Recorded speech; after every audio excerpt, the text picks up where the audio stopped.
love children. I've got a degree in early years and childhood studies, and I've worked in nurseries for nearly 10 years. It's their joy, you know? That pure, unbridled laughter you get from a child, it's so infectious. Even when sad, it's so genuine, you know? They really feel, they really express. Not with all the added bullshit we attach to it as adults. I knew right from the age of 6 that's what I wanted to be when I grew up. All the other kids wanted to be astronauts or vets, but not me. I wanted to be a real life Miss Honey. I'd be the sweetest, kindest, most patient teacher loved by all her students. I'll never forget this one little boy, such a treasure. I'll never forget when he went through the phase of discovering his own poo. He thought it was hilarious. He'd get his poo out of his potty and proudly display it in places. Everywhere. His mother thought it was very strange. "He didn't do that at home," she said. "He must be very fond of you." "Well, I'm very fond of little Alfie too," I said. I caught him once, trying to teach some of the other children how to fish the poo out of their potties. Thankfully, none of them seemed too interested.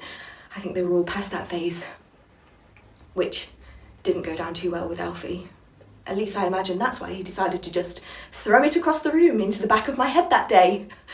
Cleaning that up was fun. Joke. I'll be honest, it wasn't pleasant.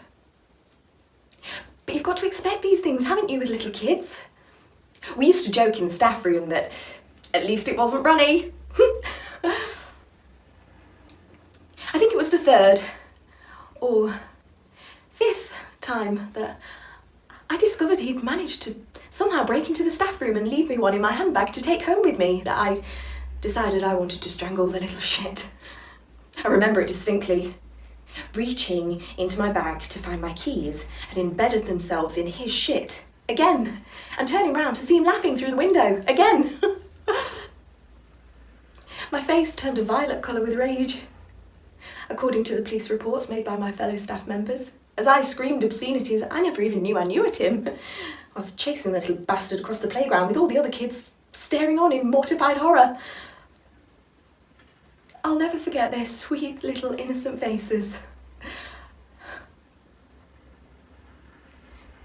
I still work in nurseries, just the plant kind.